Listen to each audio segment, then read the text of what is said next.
Yan, yan, yan. Ano ka?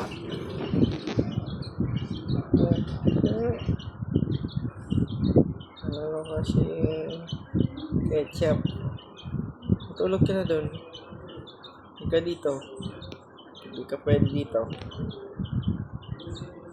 Tulog na doon. Yan, gusto mo tumabi sa akin. Ano ka pa?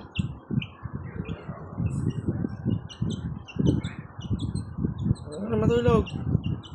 Yan, hindi mo tinulungan yung kapatid mo na wala tuloy. Ano ka? Ano na, tulog na doon. Sabi na.